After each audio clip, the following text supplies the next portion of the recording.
오늘날 크리스찬들 중에 교회를 다니는데 예수님을 주인으로 왕으로 모셔드리면 본인이 큰 손해를 볼 거라고 착각하는 사람이 있습니다.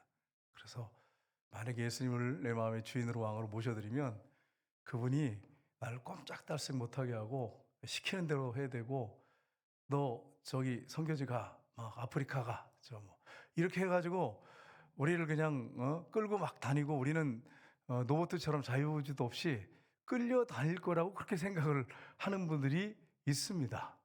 우리는 여기 심야기도 정도 나올 정도면 다 아시죠? 그 정도는 아닙니다 이렇게 말할 수 있죠. 눈빛들이 별로 근데 반응이 심각한데요, 목사님 들어보니까 뭐 이런 수준이에요 지금. 예. 여러분, 그렇지 않습니다. 주님을 주인으로 왕으로 모셔드리고 그분과 동행하는 것은 정말 행복한 거고 기쁩니다. 그분이 모든 걸 다 책임지십니다. 문제는 뭐냐면 내가 하려고 막 몸부림치다 보니까 넘어지고 실패해가지고, 그래가지고 막 주님 원망하고 불평하고 그러지, 사실은 그분이 내가 전적으로 다 맡기고 따라가면 그분이 책임지십니다. 그게 안 돼. 안 맡길라 그래. 주님을 주인으로 안 모시려고 그래. 내가 다 하다가 안 되면 이제 이 정도는 돼야지요. 어떻게 양심 있지 주님한테 뭘 해달라고 부탁을 해요? 그래서 그건 실패해놓고서는 막 주님 앞에 원망불평하면서, 주님 왜 나에게 이런 일이 일어났습니까? 막 이러면서 주님 앞에 원망불평하고. 그게 우리의 모습인 경우가 있어요. 그런 분들이 있습니다. 여러분, 주님을 주인으로 왕으로 모셔드리면 정말 행복합니다. 제가 목사로서 이제 1999년도에 이제 목사가 돼가지고 지금까지 이제 목회를 하면서 제가 쭉 이렇게 제 자신을 돌아봤어요. 돌아보면서 언제가 행복한가, 언제가 기쁜가, 딱 이렇게 질문하면서 생각해 보니까 예수님이 나와 함께 하시고 그분과 교제할 때가 가장 행복하고 기쁠 때구나. 이게 정답이에요. 지금도 그렇게 기도하고 그렇게 동행하고 있어요. 부족하지만 그렇게 하고 있어요. 그렇다고 해서 완벽하지 않습니다. 넘어지고 실패하기도 합니다. 그러나 주님과 동행하는 것이 행복이고 그분이 인도하시는 것이 기쁨입니다. 여러분, 이제 오늘 본문 말씀을 가지고 우리가 살펴보기 원하는 게 있는데, 그게 뭐냐면, 어떤 사람이 여러분한테 맨날 달라고만 하는 사람이 있어요. 여러분은 어떻게 하시겠어요? 그 사람이 전화라든지 만나든지 매일 뭘 좀 줬으면 좋겠어요. 쌀이 떨어졌어요. 반찬이 없어요. 우리 아이들 용돈을 줄 게 없어요. 매일 만날 때마다 그러면 여러분 어떻게 하시겠어요?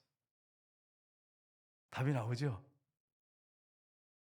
그 사람 피할 거예요. 전화 안 받고, 그 사람 저기서 오면 얼른 다른 길로 돌아가지고 가고 그럴 거예요. 매일 달라고 하는데 만날 때마다. 예. 여러분, 사람의 심리가 그래요. 교회에도 이제 찾아오신 분들이 있거든요. 손님들이 오시면 매일 오는 사람이 오잖아요, 대부분이. 그러면 피하고 싶어, 사람이기 때문에. 그게 사람의 마음이에요. 달라고 그러니까 그러는 거예요. 근데 우리 주님은 성경에 뭐라고 말씀하시냐면, 우리한테 달라고 그러신 분입니까?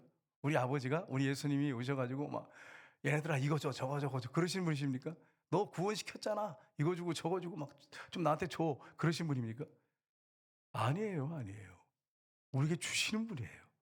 그래서 오늘 본문만 봐도 그래요. 이 본문만 봐도 주님께서 성령을 보내주겠다, 십자가에 못 박혀 죽으시고 부활하신 다음에 성령을 보내주겠다 이렇게 말씀하세요.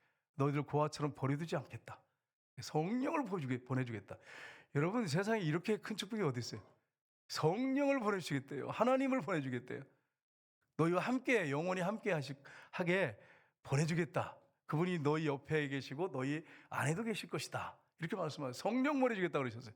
또 뭐라고 말씀하시냐? 오늘 본문만 그래요. 본문만. 뭐라고 말씀하시면 너에게 평강을 주겠다.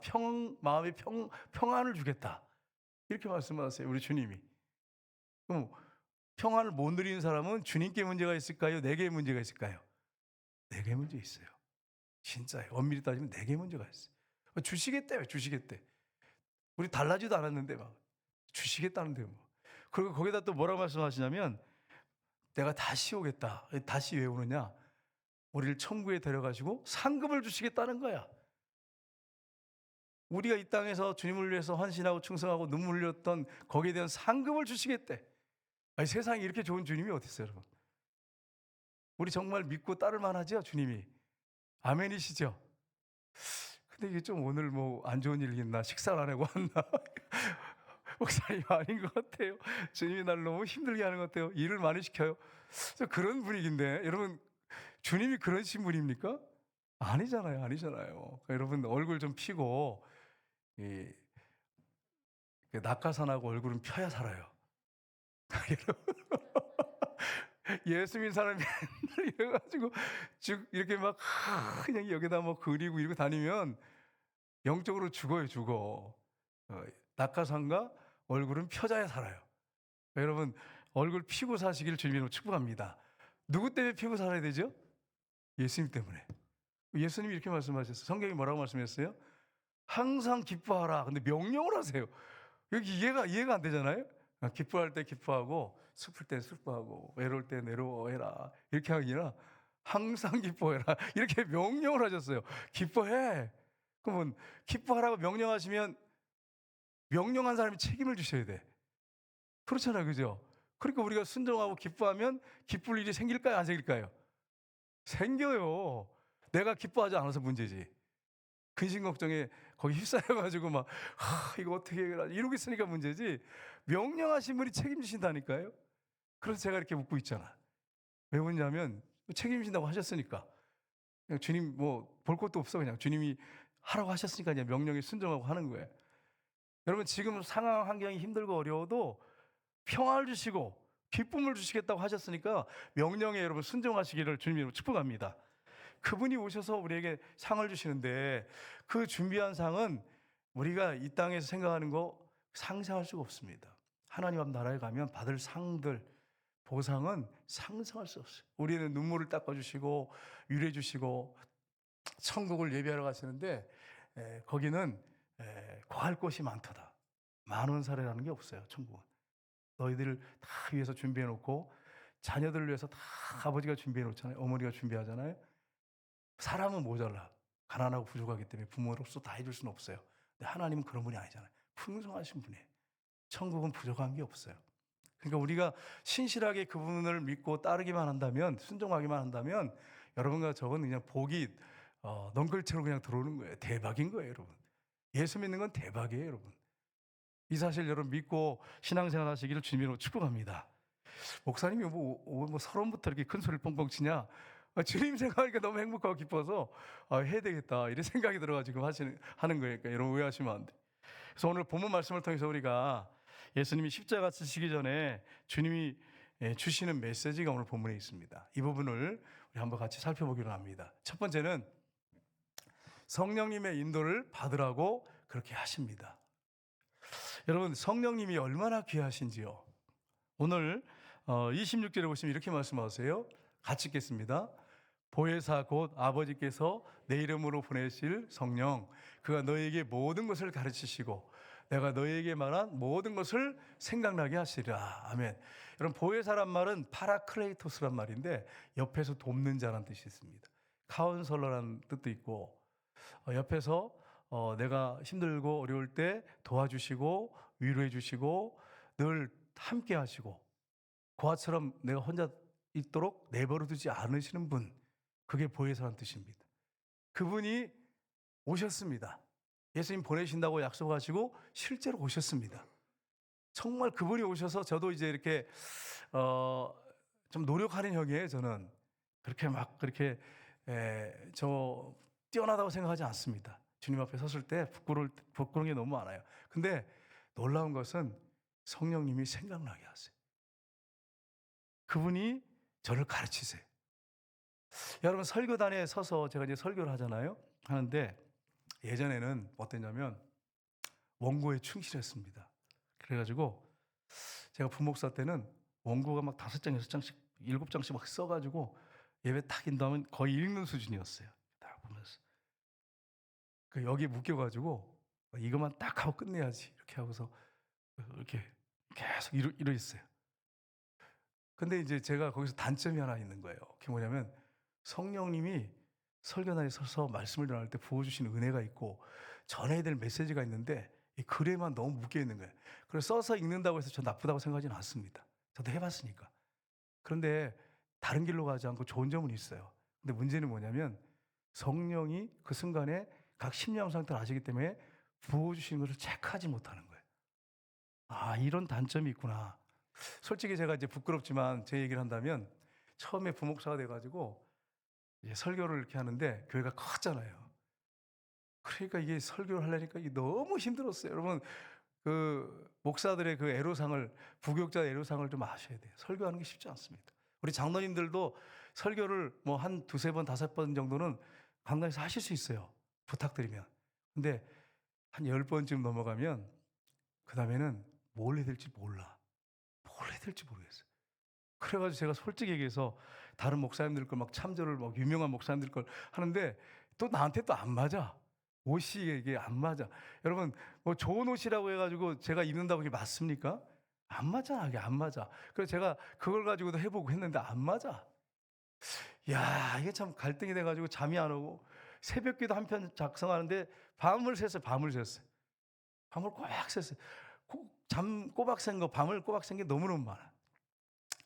그러다가 이제 성령께서 아, 나와 함께 하시는구나, 내 곁에 계시는구나, 이게 확 신이 딱 들어오니까 그다음부터는 이제 자신감이 생기더라고요. 그러니까 저에게서 나온 자신감이 아니고 성령을 통해서 주신 자신감이에요.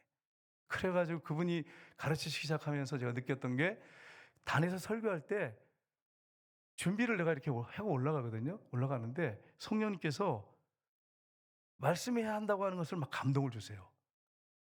어떨 때는 또 설교를 딱 섰는데 원고를 하지 말고 다른 거 하라고 자꾸 감동을 주세요. 그래서 그걸 또 하고, 전에 한 번은 또 설교하려고 이제 딱 강단에 이제 섰는데 원고를 안 갖고 내려왔어. 그래서 지금 설교해야 되는데 지금 원고가 없으니 어떻게? 그래가지고 또 성령님께 맡깁니다. 그래서 저 원고 안 가져왔습니다. 그렇다고 지금 뭐 어떻게 올라가서 어디가 목양실 가서 가져올 수도 없고, 그래가지고 성령께 의지하고 설교했는데, 그래가지고 제가 이제 우리 사모한테 매 이제 만나자마자 제일 먼저 뒤에서 만나자마자 제일 먼저 한 얘기 뭐냐면, 오늘 설교를 좀 죽순 것 같은 뭐 이렇게 좀 떠든거리면서 얘기를 했어요. 그랬더니 여보 오늘 말씀이 되게 은혜스럽던데 이래가지고, 아, 이게 성령이 하시는구나, 이게 답이 나왔어요. 그래서 여러분, 성령을 의지하니까 그분이 나를 가르치시고 또 강단에 설 때 꼭 필요한 메시지를 전해요. 이번 주에도 제가 어떤 분하고 통화를 했는데 그분이 그런 얘기 하는 거예요. 목사님, 어떻게 아셨어요? 이래서 뭘 제가 알았냐 그러니까 제가 자기 본인의 상황을 다 얘기했다는 거예요. 오늘 샘이 심하게도 안 나오셔서 말씀드려요. 본인 상황을 다 얘기를 하셨다는 거예요. 설교 시간에, 지난주에. 그래서 제가 그렇게 한 게 아니에요. 내가 어떻게 알아요 이거를. 성령님이 하셨습니다. 그게 저희 답이었어요. 성령님이 하세요. 성령님이. 강대상에서 제가 서서 설교하지만 저는 도구일 뿐이고, 주님의 은혜를 받아서 도구일 뿐이고, 누가 전하냐면 성령님이 전하시는 것입니다. 그래서 여러분, 우리가 하나님 말씀으로 듣는 것이지 제가 무슨 개인적인 무슨 능력이 있고 힘이 있어서 그렇습니까? 아니에요. 성령께서 오셨어요. 이 강단에 쓰셨습니다. 그분이 전하십니다. 저는 그냥 순종하고 스피커 역할만 할 뿐입니다. 여러분이 동행하는 삶 속에서 누가 동행하시고 인도하십니까? 성령님이 하십니다.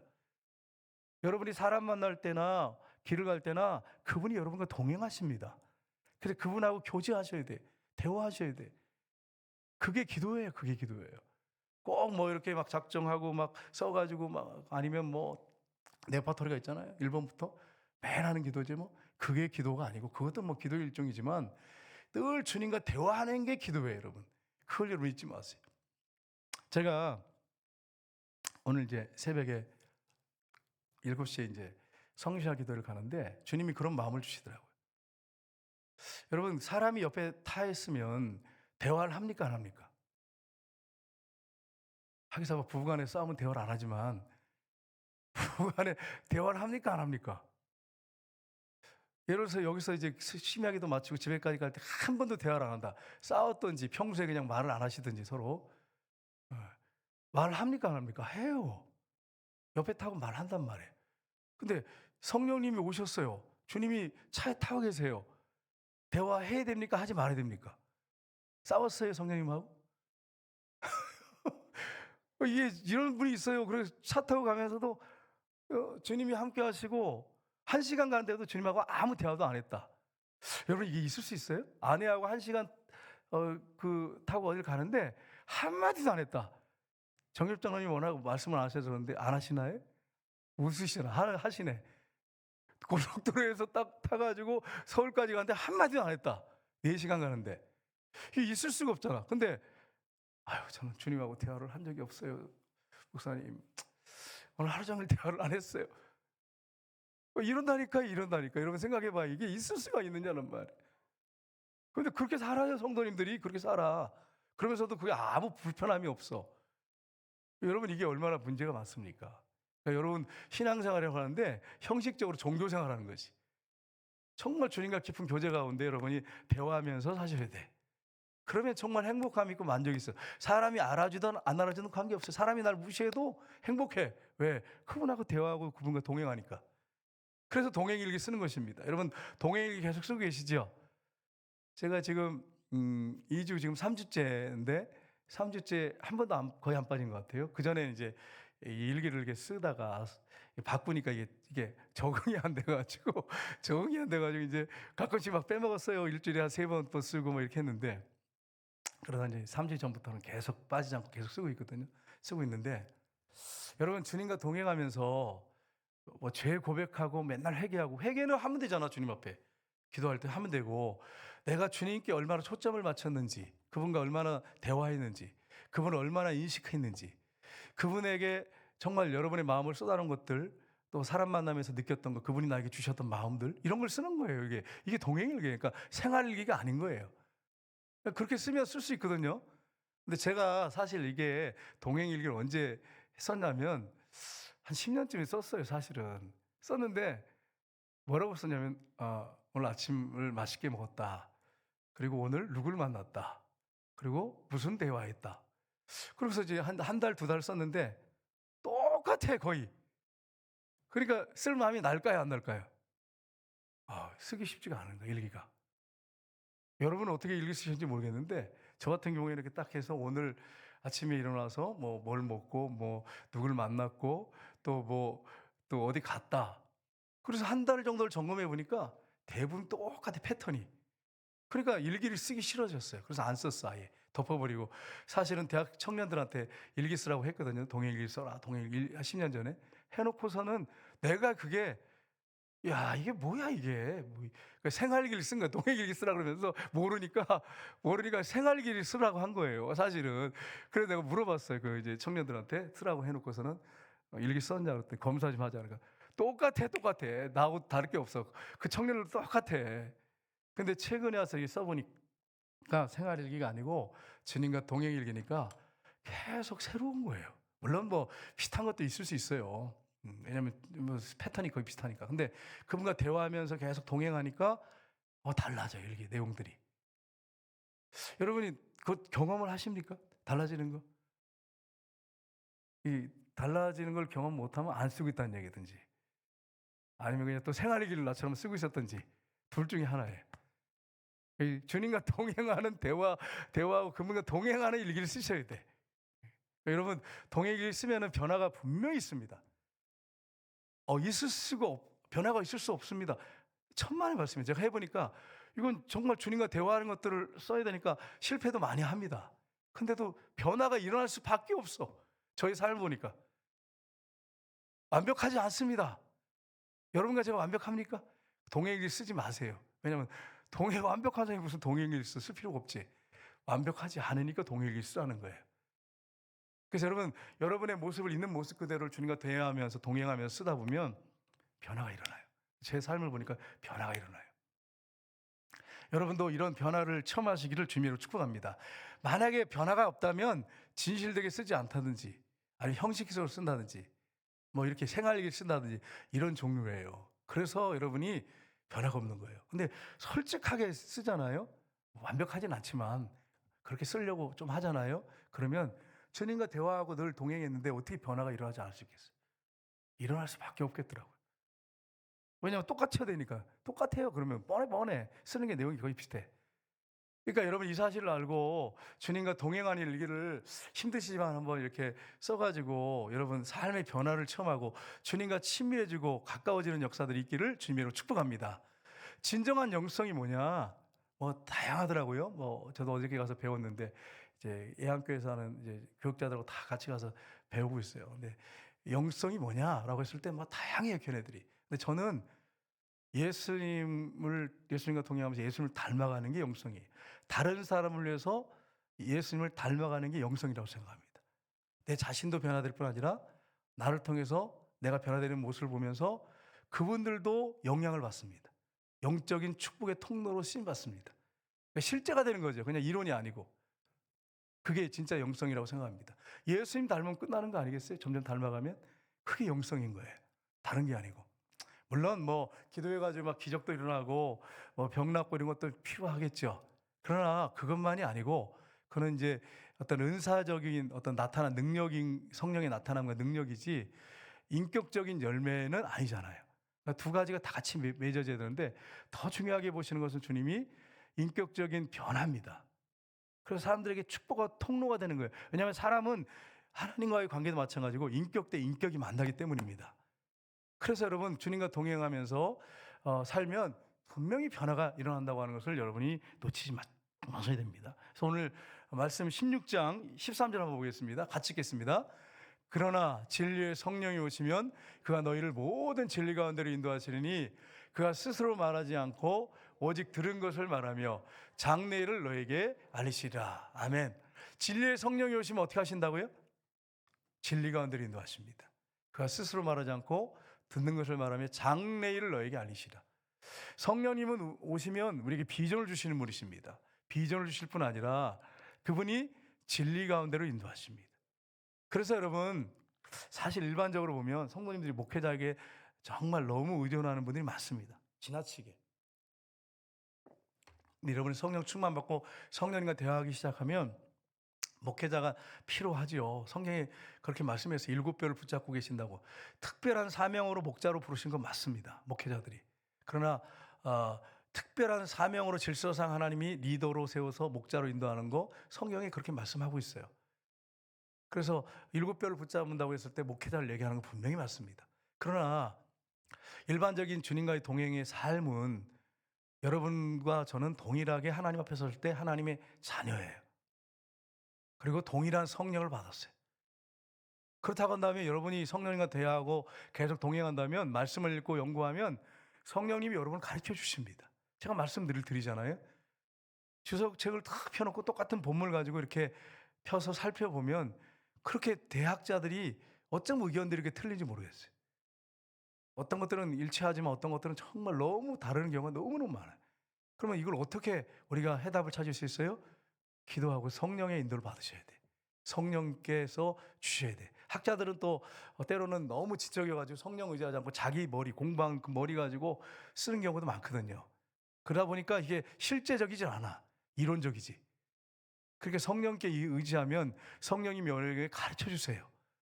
만약에 이게 안 된다면 예를 들어서 섬에 어떤 목사님이 들어가서 이제 개척을 해놨어. 그리고 어떤 일이 떠났어. 그러면 성도들은 어떻게 되죠? 목사님이 없어요. 목자가 없어. 그러면 끝나는 건가요? 안 그래요. 어떤 섬에서는 또 물론 힘들어하지만 기도하면서 막 여기 성경 읽고 그러면서 성령님이 깨닫게 하시고 알려주셔서 그 말씀 가지고 은혜 받고 불 받고 그런 분들도 있어요.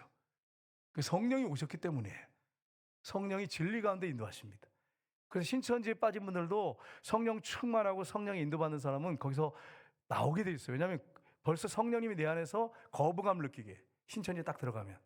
왜냐하면 진리가 아니니까. 결국 마지막에는 이만에게로 인도하니까. 근데 성령 안 받으신 분들, 성령 인도받지 않은 분들은 그냥 미혹돼가지고 들어가서 못 나와요. 제 결론이에요. 신천지 빠진 분들의 결론이에요.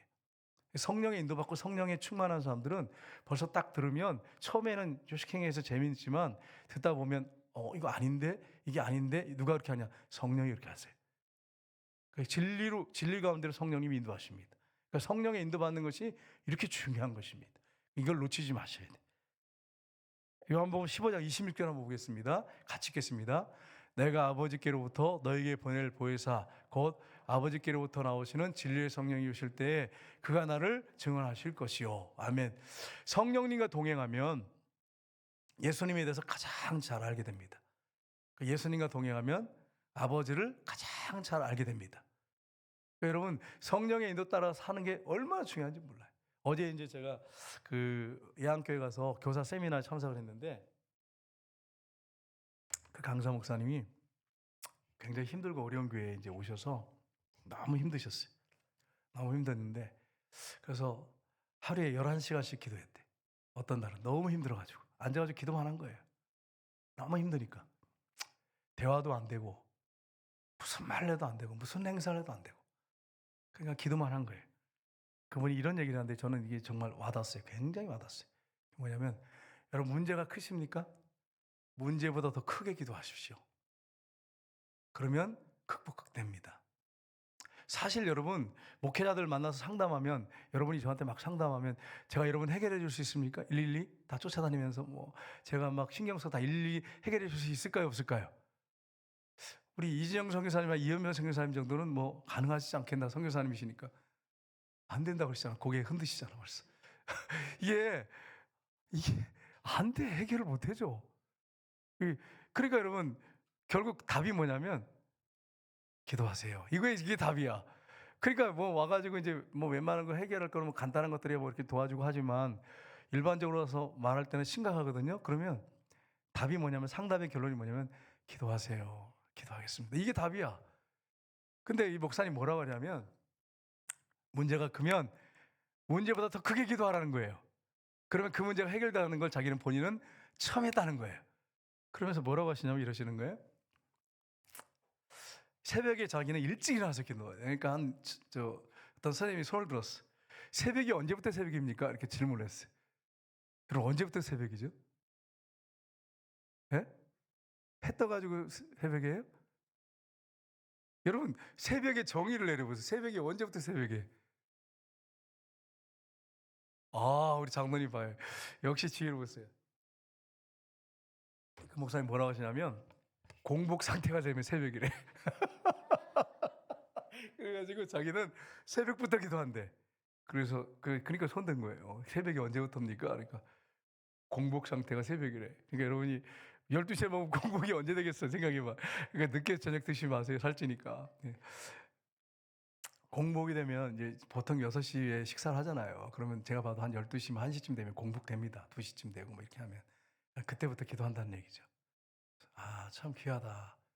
그래서 이러는 거예요. 목사님이 앞에 서가지고 너무 힘든 교회, 내가 이 교회를 왜 왔는지 모르겠다고 막 그러면서 막 지금도 모르겠다고 그래. 그래서 내가 전화를 했어요. 오늘 와가지고 나는 알겠는데 왜 목사님 모르냐고.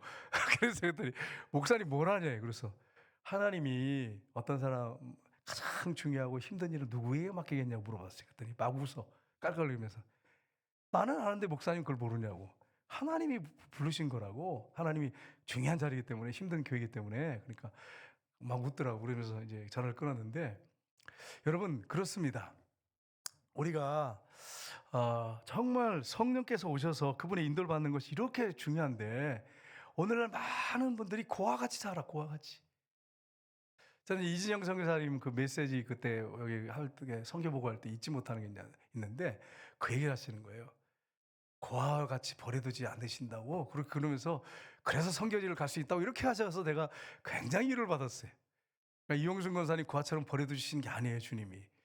그러니까 그 이용순 권사님이 자신감을 가지고 주님이 함께 하시니까 늘 동행하시니까 고아 같이 버려두지 않으신다 그렇게 메시지를 전하시고 가셨는데 제가 그때 굉장히 마음에 확 와닿았어요. 그 지금까지 기억하잖아요. 꽤 오래됐는데 고아 같이 버려두지 않아요. 성령님이 여러분과 동행하십니다. 그러니까 그분과 여러분 동행하면 행복할까요? 안 할까요?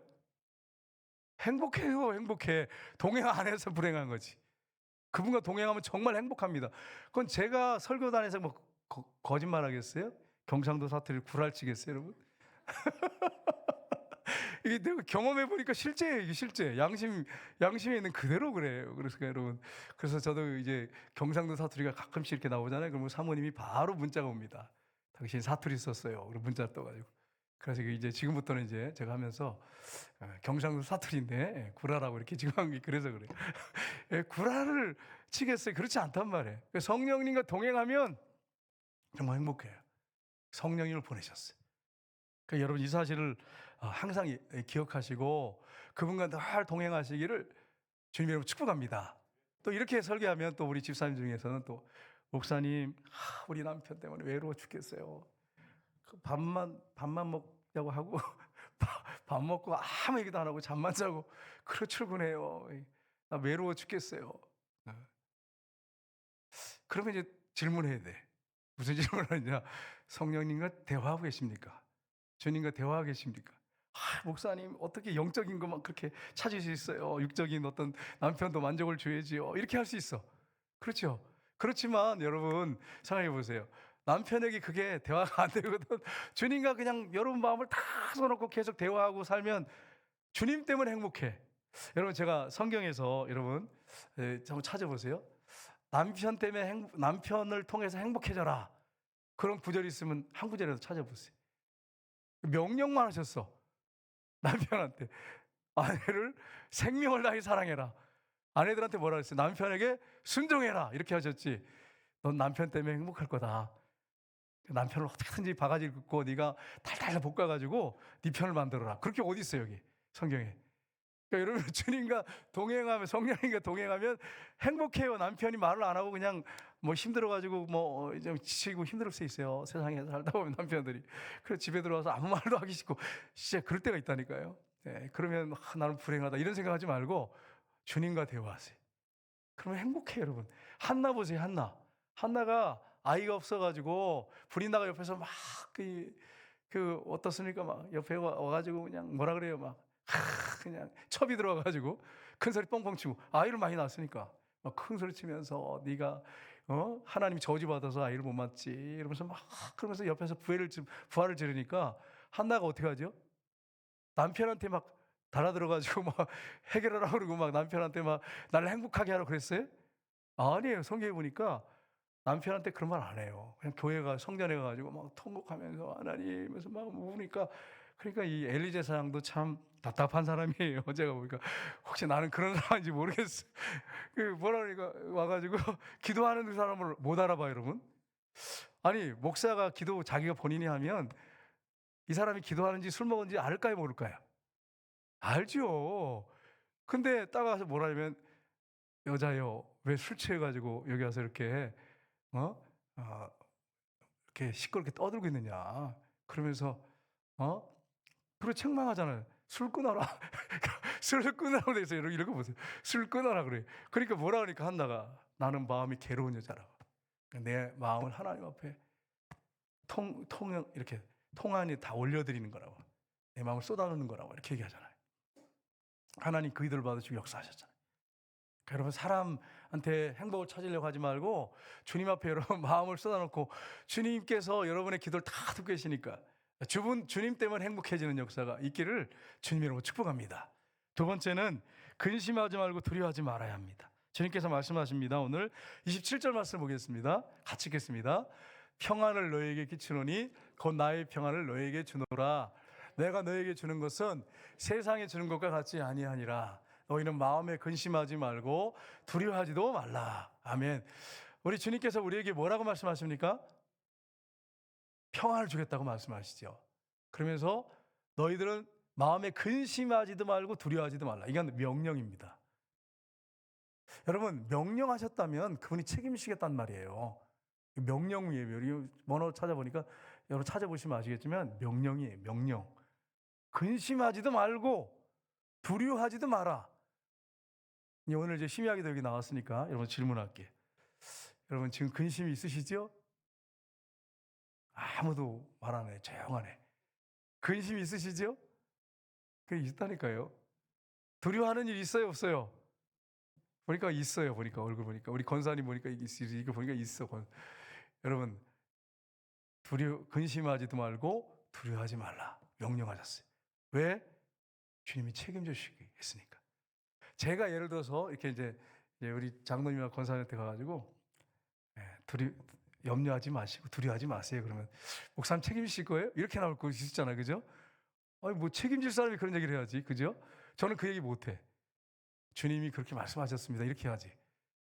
근데 여러분, 주님이 그렇게 말씀하셨다면 그분이 책임지시겠다는 얘기예요. 그러니까 성들이체 맡기고 기도하셔야 돼. 이제 그 목사님 아까 얘기했잖아요. 그 목사님이 기도를 막 11시간씩 하고 막 새벽에 공복에 일어나서 기도를 하시고 그러는데 놀라운 것은 정리가 딱딱 된다. 기도를 깊이 하고 오래 하니까 그분 보니까 3시간씩 하시더라고요. 3시간 이상씩 하세요. 정리가 딱 되면서 단순해진대. 복잡하지 않고 단순해진대. 기도를 많이 하면 단순해져요, 여러분. 기도 안 하면 머리가 복잡해. 여기 오늘 이 저녁에 기도하러 오신 분들 중에 내가 지금 머리가 복잡하다 이런 분들은 기도 안 하고 있는 얘기예요. 기도 안 왔다는 얘기예요. 기도를 깊이 하고 오래 하니까 이게 딱 정리가 되면서 단순해진대. 여러분, 단순해지면 얼마나 편해. 그분이 하지 말라고 했으면 하지 말고 하라고 하고 그러면 해결해 주시는데 뭘 걱정이야. 그러니까 이런 이 사실을 확실하게 믿고 염려하지도 말고 두려워하지도 마시기를 주님으로 축복합니다. 그분이 여러분에게 평강을 주신대. 오늘 하루 이렇게 지내면서 여러분 마음에 평화가 있었습니까? 평강이 있었습니까? 주님과 동행하지 않았다면 평강이 없었을 거예요. 내 생각으로, 내 열심으로, 내 열정으로 뭘 하려고 하면 평강이 없었을 겁니다. 근데 주님께 송두리째 맡기고, 그러니까 그렇다고 해서 여러분 오해하시면 안 돼. 제가 이렇게 설교하면 목사님은 아무것도 하지 말고 기도만 하는구나. 그러면 그렇게 착각하시면 안 돼. 그런 말이 아니에요. 내 할 도리 하지 말고 뭐 기도만 하고 앉아있어라. 그런 말 아니잖아요. 그렇게 생각하는 분도 있다니까. 그게 아니고 내가 맡겨진 일들을 하면서 계속 기도하는 거죠. 기도할 때 주님이 그 문제 해결해 주시니까 염려하지 말라는 거예요. 염려하지 말면서 하라는 거예요. 일하면서. 그걸 지금 말씀드리는 거예요. 신명기 31장 6절 볼까요? 우리 말씀을 보겠습니다. 같이 읽겠습니다. 같이 4장 6절. 아무것도 염려하지 말고 다만 모든 일에 기도와 간구로 너희 구할 것을 감사함으로 하나님께 아뢰라. 그리하면 모든 지각에 뛰어난 하나님의 평강이 그리스도의 안에서 너희 마음과 생각을 지키시리라.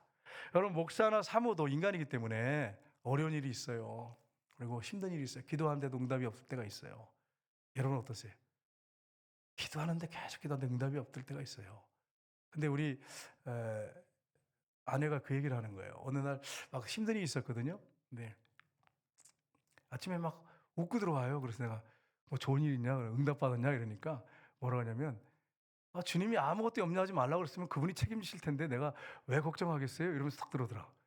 그 응답받고 온 거예요. 말씀으로 응답받고 온 거예요. 뭐 지금 뭐 딱 떨어져서 현찰로 온 게 아니고 주님이 말씀을 통해서 응답을 주신 거예요. 그래서 걱정 안 하더라고. 그다음부터는 뭐 걱정 안 해. 그전에는 이거 어떡하지? 이렇게 막 하더니 딱 그 응답을 새벽 기도 끝나고 이제 응답받고 오더니 걱정을 안 해. 아무것도 염려하지 말고. 아무것도. 여러분, 아무것도에는 예외되는 걸 여러분 뭐가 있을까요? 김병재 장로님 머리가 좋으시니까 아무것도라면 여러분 장로님 뭐가 제외될까요? 아무것도 염려하지 마라. 그러면 염려할 거는 뭐가 있을까요? 다 들어가요. 다 들어가. 다 들어가는 거예요. 아무것도 염려하지 말고. 뭐 이런 건 있을 수 있죠. 교회에 대해서 이렇게 막 안타까워하면서 기도하고 이런 거 하지만 그렇다고 근심한다고 해결되는 건 아니에요. 내가 근심한다고. 그 안타깝게 생각할 수 있지만은 근심한다고 해결되는 거 아니잖아요. 근데 여러분, 우리가 아무것도에는 다 들어갑니다. 다 들어가. 자녀 문제 들어갑니다. 자녀의 어떤 뭐 성격, 성품, 배우자, 뭐 공부 문제, 뭐 학비 다 들어가. 여러분 자녀 인생 마지막까지 가는 길 그것도 다 들어가요. 여러분이 지금 재정적인 거, 노후 대책 다 들어가. 사실 만약에 아무것도 염려하지 말고 오직 모든 일에 기도와 간구로 너희 구할 것을 감사함으로 하나님께 아뢰라. 이걸 정말 믿는다면 노후 대책 때문에 걱정할 이유가 전혀 없어. 안 믿으니까 걱정하고 있지. 미래를 걱정하지. 아무것도 염려하지 말래잖아. 근데 이제 이렇게 설교를 하지만 저도 목사이기 때문에 또 나중에 나이가 들어가지고 이제 70쯤 돼가지고 좀 내가 막 염려하고 있거든. 여러분이 저한테 와서 귓속말로 이렇게 목사님 아무것도 염려하지 말라며요. 이렇게. 그러면 제가 무슨 말인지 알아듣겠어요. 그리고 알겠습니다. 염려하지 않겠습니다. 기도하겠습니다. 이렇게. 제가 이제 우리 교회 처음에 이제 담임 목사가 돼가지고 옛날에 화장실이 여기 지금 좋아요. 이게 얼마나 깨끗하고 좋아요. 옛날에는 이렇게 물 내리는 거 이렇게 앉아서 이렇게 자변기가 이게 앉아서 하는데요. 중간 단계였죠. 그래서 화장실을 딱 나오는데 이봉미 그때 집사님이 딱 날 보더니 그때 이제 위임되고 딱 마주쳤어요. 화장실에서. 왜 화장실 앞에서 마주쳤는지 모르겠어. 아무튼 들어가다 딱 마주쳤어. 근데 딱 날 보더니 목사님 초심을 잃지 마세요. 딱 이러는 거예요. 보자마자. 그래 지금까지도 안 잊어버려. 초심 잊어버리면 안 되잖아. 초심 잃어버리면 안 되잖아. 초심을 잃어버리지 마세요. 이러더라고. 여러분 그 권사님 말 지금 목사님 되셨지만은 그래서 목사님 된지 모르겠어요. 여자 목사님 되셨거든요. 이봉희 목사님이. 근데 다음에 보면 내가 그 얘기를 할 거예요. 초심을 잃지 마세요. 이러면서. 원수는 갚아야 되잖아. 그죠? 그냥 넘어갈 수 없잖아. 반드시 원수는 갚아야지. 그래가서 우리 교회도 한번 보시겠지만 초심을 잃지 마세요. 이렇게 해가지고 원수를 한번 갚으려고 그래요. 여러분 그렇습니다. 사람이 이렇게 말하는 것도 가슴에 담아두고 있으면 내 자신이 이렇게 살아야지 이런 것들을 생각하는데 주님이 아무것도 염려하지 마라 이러는데 왜 혼자 앉아가지고 그냥 염려 근심 걱정하고 앉아있는지. 어느 교회 모 집사님인데 남편이 죽었어요. 남편이 죽어가지고 자녀 둘이 있는데 매일 근심하고 앉아있을 때 그러면 누가 기뻐할 거예요? 박수치고? 사단이. 그래가지고 막 흔들리기 시작하는데 마귀가 틈을 타기 시작하더라고요. 틈을 타기 시작해. 그러다 기도하기 시작했어요. 정말 자살하려고 그랬대 진짜로. 왜냐하면 살 길이 막막하니까 어린 자녀들 딱 두고 미래를 막 생각하고 또 생각하고 또 여러분 아시잖아요. 생각은 꼬리에 물잖아. 그래서 얘네가 크면 중학교 가고 고등학교 가면 대학교 가고 얘네들면 결혼은 어떻게 하고 나는 혼자인데 어떻게 하고 이걸 막 계속 하나하나 이렇게 생각하는 거야. 그러니까 자살하고 싶더래요. 그 단계까지 갔대. 그래가지고 기도를 하기 시작하는데 막 기도하는데 갑자기 주님의 평안이 확 밀려 들어오고 하나님 말씀이 딱 마음에 와닿는데 왜 염려하냐? 아무것도 염려하지 말아라. 그래서 이 집사님이 그 염려를 다 내려놓고 그다음부터는 자유함을 누리면서 그러면서 기쁘게 지금 전도하고 있다고 이렇게 간증을 하시더라고요. 그러니까 여러분 염려하고 있는 게 낫겠어요? 전도하고 있는 게 낫겠어요? 전도하고 있는 게 낫잖아. 염려 다 맡기고 여러분 전도하는 성령께 성도님을 다 되시기를 주님으로 축복합니다. 전도를 하셔야 돼. 다 맡기고 하시면 돼. 주님이 책임져 주시니까. 신명기 31장 6절을 보시면 이렇게 말씀하십니다. 너희는 강하고 담대하라. 두려워하지 말라. 그들 앞에서 떨지 말라. 이는 내 하나님 여호와 그가 너와 함께 가시며 결코 너를 떠나지 않으시며 버리지 아니하실 것임이라 하고. 아멘. 여러분 제가 이 부분은 참 주님 앞에 걸리는 부분이 많아요. 주님이 뭐라고 말씀하세요? 강하고 담대하라. 명령이에요. 명령. 그들 앞에서 떨지 말라. 이는 내 하나님 여호와 그가 너와 함께 가시며 결코 너를 떠나지 아니하시며 버리지 아니할 것임이니라 하고. 여러분 제가 단산에 서서 이렇게 지금 설교를 하니까 여러분이 목사님은 참 은혜를 많이 받아서 이렇게 맞아요. 은혜 많이 받은 거 맞아요. 목사님 원래 그렇게 하시는 분이다 이렇게 생각하시는데 저 그런 사람 아니에요. 사람들 막 피해 다니고 사람 만나는 게 싫어. 옛날에 그랬어요. 옛날에. 지금은 바뀌었지만 왜냐하면 무슨 말을 해야 될지 모르겠는 거야. 무슨 말을 해야 되지? 그리고 그 사람이 나 앞에 딱 서면 너무 크게 보이는 거야. 너무 크게 보이는 거야. 그 사람이. 나는 요만하게 보이고.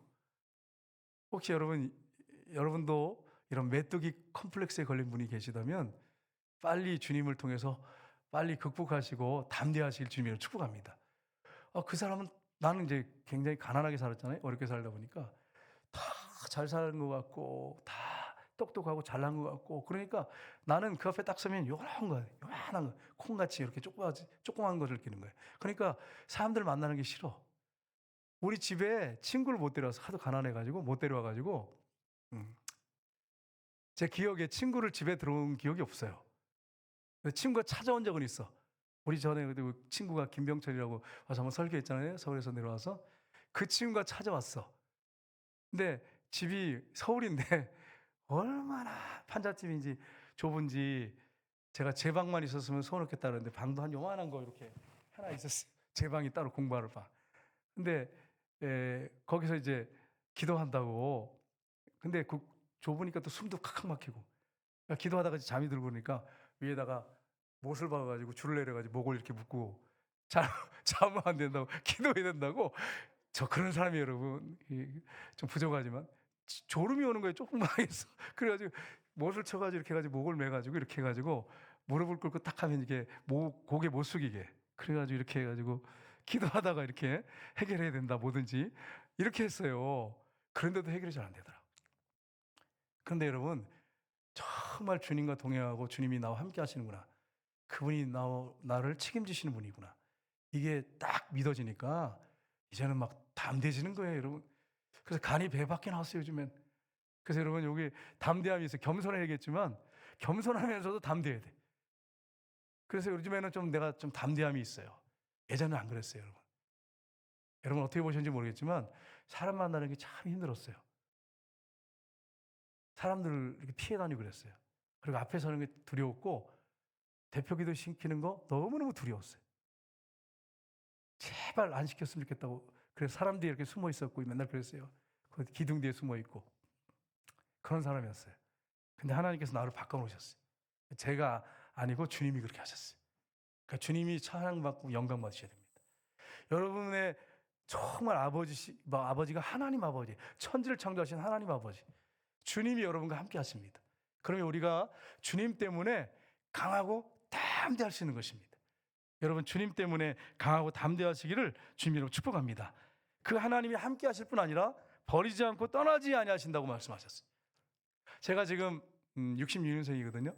그런데 제가 쭉 인생을 이렇게 돌아보니까 정말 주님이 저를 떠나신 적이 없어요. 제가 마음이 떠나서 범죄하고 잘못된 길로 걸어갔지 주님이 저를 떠나신 적이 한 번도 없어요. 그러니까 여러분 우리가 그래서 담대할 수 있는 거예요. 확신 가운데 살 수 있는 거예요. 그래서 여러분과 제가 좀 힘들고 어려운 그런 삶이 있을 수 있지만 강하고 담대하셔서 여러분 믿음으로 승리해 나가시기를 주님으로 축복합니다. 여러분 지금까지 생을 살면서 걱정 근심했던 것들 기도하면서 해결 받으셨습니까? 안 받으셨습니까? 그 10대 때 문제 해결이 안 되는데 지금도 해결이 안 된다 그러면 손 들어보세요. 다 해결됐네, 그죠?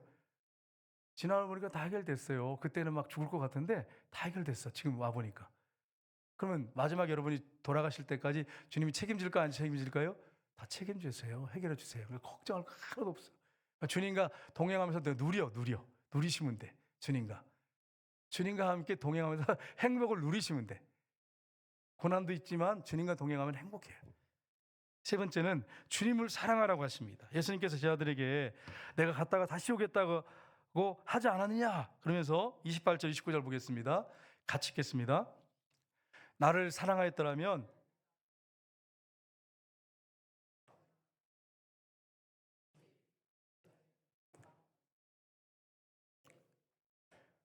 아멘. 예수님이 십자가에 죽으시고 부활하실 거 아버지께로 간다고 하는 걸 미리 다 말씀하신 이유가 뭐냐면 이런 일이 일어날 때 너희들을 믿게 하려고 한다 이렇게 말씀하셨죠. 그런데 뭐라고 말씀하시냐면 나를 사랑하였더라면 내가 아버지께 감을 기뻐했으리라 이렇게 말씀하세요.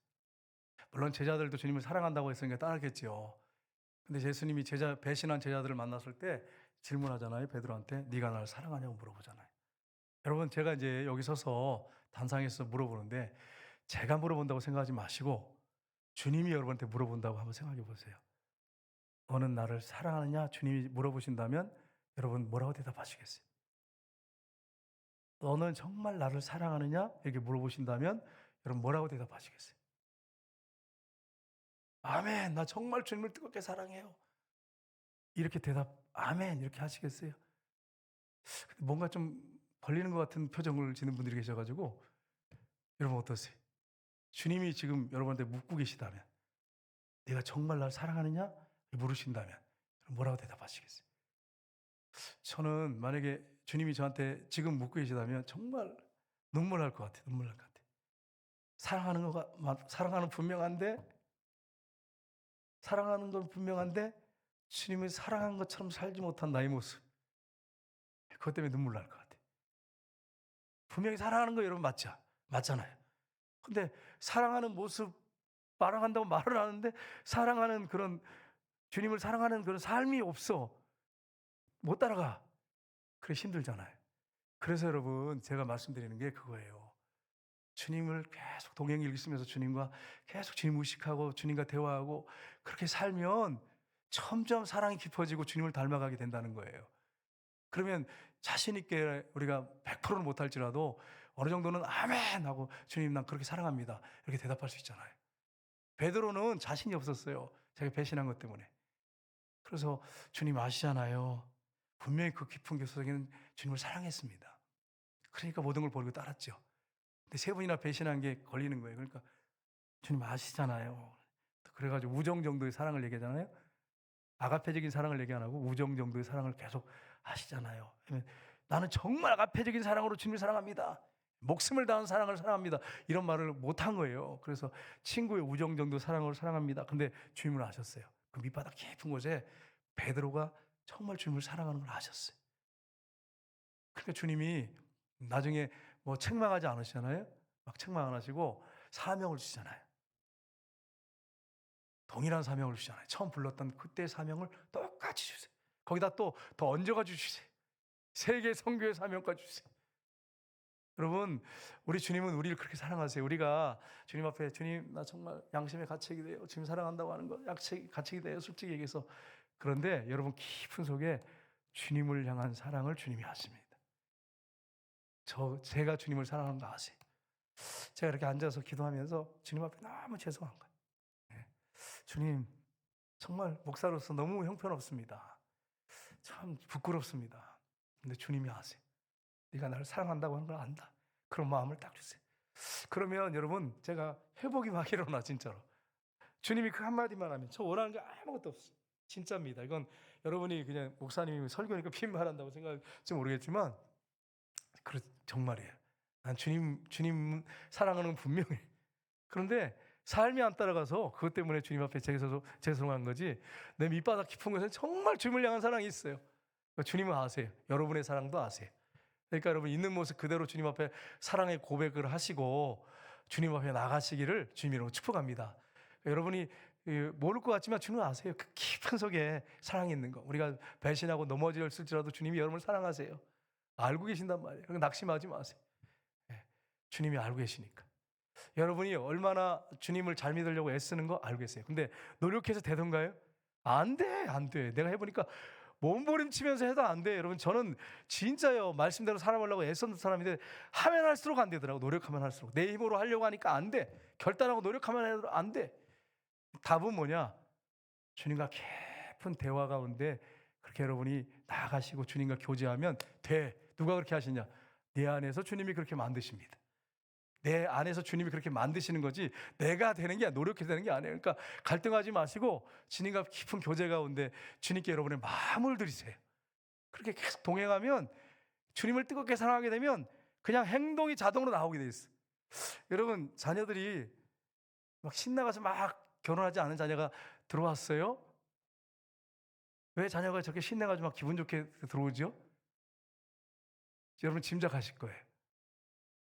결혼하지 못한 아들이 있는데 막 신나가지고 막 들어와 노래 부르면서 평소에는 이렇게 울상인데 왜 그러죠? 사랑하는 사람이 생겼어. 그러니까 여러분 정말 사랑하면 숨길 수가 없다니까. 그러니까 주님과 깊은 교제 가운데 들어가서 주님과 사랑하고 동행하면 자동으로 말과 행동이 그냥 되는 거예요. 되는 거지 노력해서 되는 게 아니란 말이에요. 여러분 노력해서 되는 게 아니야.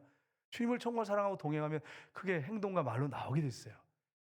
그렇게 하라고 그렇게 살라고 하시는 거지 사랑하라고 하는 것이 막 노력해가지고 몸부림치고 결단하고 뭐 내가 뭐 그렇게 해서 주님을 사랑하라는 얘기 아니에요. 여러분 그러니까 여러분이 이 사실을 알고 주님과 깊은 교제 가운데 나가시기를 주님으로 축복합니다.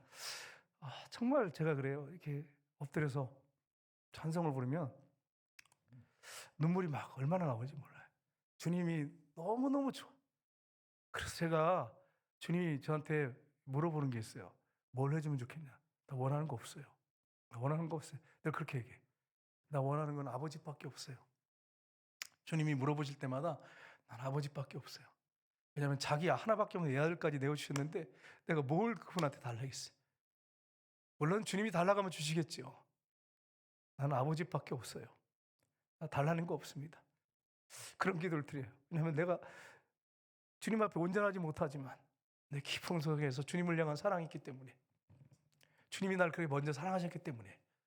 그러니까 여러분, 이런 사랑 가운데 살면, 그렇게 우리가 그렇게 주님을 더 뜨겁게 사랑하면, 아직 나도 멀었지만 살면 주님이 기뻐하시고 또 주님이 아십니다. 여러분, 성경에 보면 마가복음 12장 30절 볼까요? 같이 읽겠습니다. 너는 마음을 다하고 목숨을 다하고 뜻을 다하고 힘을 다하여 주 너희 하나님을 사랑하라 하신 것이요. 아멘. 이게 노력으로 되는 일입니까? 여러분, 질문해 보세요. 율법적으로 내가 지켜가지고 이게 될 일인가? 마음을 다하고 목숨을 다하고 뜻을 다하고 힘을 다해 사랑하는 게 이게 내 노력으로 될 일인가? 안 됩니다. 노력으로 되는 게 아니에요. 되어지는 거예요. 그냥 예수님을 마음에 모시고 그분과 동행하면 되어지는 거예요. 그러니까 여러분, 이걸 놓치시면 안 돼. 노력으로 하려고 하지 말고 그 주님과 깊은 교제 가운데 들어가서 동행하십시오. 그러면 되게 돼 있어요. 그냥 자동으로. 네 번째는 사탄과 싸워 승리하라고 하십니다. 요한복음 14장 30절 보겠습니다. 같이 읽겠습니다. 이후에는 내가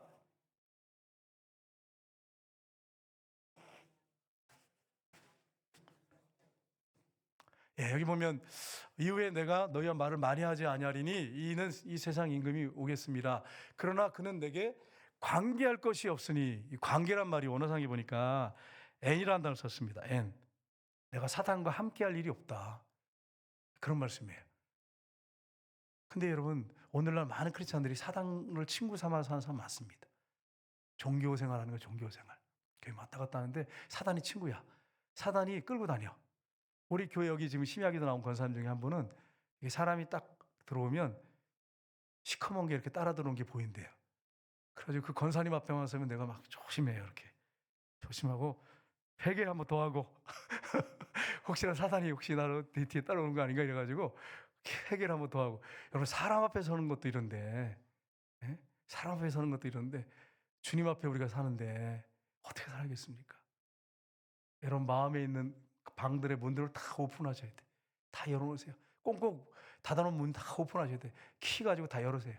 다 오픈하셔야 돼. 주님 앞에 마음을 다 오픈하고 주님 마음껏 내 안에서 주인으로 왕으로 자정하셔서 통치하시고 다스리십시오. 그렇게 하셔야 돼. 예수님이 사단하고 관계할 게 없다. 나는 전혀 그거하고 함께하지 않는다. 이렇게 말씀하세요. 근데 여러분, 우리가 그러면 어떻게 이길 수 있어요? 주님 말씀하셨죠. 베드로 사도를 통해서 5장 18절 보겠습니다. 같이 읽겠습니다. 근신하라 깨어라 너희 대장 마귀가 우는 사자같이 두루다니며 산길잘 찾나니 너희는 믿음을 굳게 하여 그를 대적하라. 이는 세상에 있는 너희 형제들도 동일한 고난을 당한 줄을 알미라. 아멘. 깨어라 근신하라는 말은 영적으로 잠들지 말고 기도하라 하는 거예요. 기도하는 사람이 분별합니다. 사단과 싸워 이길 수 있습니다. 기도 안 하는 사람은 못 이깁니다. 저도 이제 기도하려고 애쓰지만 내 노력만 가지고는 되지 않아요. 그러나 안전은 있어요. 근데 여러분, 기도하다 보면 분별이 돼요. 분별이 100%는 아니지만 분별이 되고 사단이 어떻게 지금 역사하는지 그걸 알 수 있어요. 성령님이 알려주세요. 깨어서 근신하고 여러분, 사단을 대적해야 됩니다. 믿음이 굳게 서서 대적해야 됩니다. 야고보 4장 7절에 보시면 이 마지막 절인데 같이 읽고 끝내겠는데 같이 읽겠습니다. 그런즉 너희는 하나님께 복종할지어다. 마귀를 대적하라. 그리하면 너희를 피하리라. 아멘. 여러분, 복종은 순종보다 더 강한 거죠. 의미가 어느 상에 그래요. 굴복, 완전히 복종 하는데 마귀를 대적하라. 그리하면 너희를 피하리라. 여러분, 하나님 앞에 복종하는 게 쉽습니까? 어렵습니까? 여러분, 대답을 해보세요. 목사님, 남편한테도 순종하는 게 힘든데 하나님께 복종한다는 게 얼마나 어렵겠어요. 이렇게 말할 수 있잖아요. 근데 이 복종이라는 게 정말 주님을 사랑하면 복종이 행복해. 그 사람을 사랑하면, 그분을 사랑하면 복종과 순종이 행복해. 근데 사랑하지 않으면 복종과 순종은 짐이 돼버려요. 여러분과 저에게. 제가 해보니까 그래요. 제가 이렇게 성경에 보면 명령이 있잖아요. 명령형으로 된 쓴 게 문장이 있어요. 근데 정말 주님을 사랑하면 명령하시면 이거 순종해 드리겠다 막 그런 거예요. 너무 기뻐가지고. 근데 제가 주님과 관계가 소홀해지잖아요. 그럼 왜 이런 말씀을 하셨나 모르겠네. 이렇게 돼, 이렇게 돼. 그러니까 정말 주님을 사랑하면 막 이 복종하고 굴복하는 게 막 자연적으로 막 하고 싶어. 좋아서 여러분 자녀들 보세요. 자녀들 정말 사랑하는 사람이 생겨서 정말 그 사람을 사랑하면 여러분이 시키는 것은 안 됐는데 그 애인이 시킨 것은 목숨 걸고 합니다. 목숨 걸고. 왜 그러죠? 사랑하니까. 그래서 결혼하고서 나가서는 자본곡이니까 또 함부로 하고 그러잖아요. 그래서 이게 문제인데 이게 참 문제죠. 근데 사랑하니까 그 상대방이 얘기하는 게 짐이 아니야. 그 하는 말이 나한테 내가 옆에서 보면 힘든 일인데도 짐이 안 돼. 그게 짐이 안 돼. 막 행복해서 해, 행복해. 노래를 부르면서 해요. 노래를 부르면서. 애인이 시키는 건, 사랑하는 애인이 시키는 건 노래 부르면서 하면서 주님이 시키는 것은 막 짐이 돼가지고 이 명령을 이런 명령을 하시니 모르겠네. 너무 힘들어, 너무 힘들어. 이렇게 하는 크리스찬이 있다면 뭐가 문제죠, 여러분? 정말 주님을 뜨겁게 사랑하지 않는다는 얘기예요. 식었다는 거야. 사랑이 식었다는 거야. 여러분과 제가 첫사랑을 회복하고 정말 주님을 사랑해서 제가 오늘 이제 이 설교 준비하면서 내려오면서 이걸 강하게 느끼게 해주셨어요. 주님께서. 네가 정말 나를 사랑하면 내가 명령하는 것들이 지키는 것이 행복하다, 행복해, 기쁘다. 근데 네가 나를 사랑하지 않으면 너무 무겁다, 짐이. 그러니까 여러분이 이 부분을 한번 점검해 봤으면 좋겠어요. 내가 정말 주님을 사랑하나? 난 주님 한 분만이면 만족하는지. 우리 신종숙 권사님, 주님 한 분만으로 만족하시고 그렇게 사시지요? 예, 요즘에 순장을 하신다고 지금 애를 쓰고 계시는데 기도 많이 해주세요. 예, 주님 한 분만으로 만족하고 순장 일을 해야지 내 노력으로만 하지 말고 주님 사랑하는 마음으로 하셔야 돼. 그래야 이 순장이 짐이 아니고 기쁨이고 행복입니다. 하나님이 기뻐하는 순장을 할 수 있어요. 그렇게 하시기를 주님의 이름으로 축복합니다. 기도하겠습니다. 사랑하는 주님,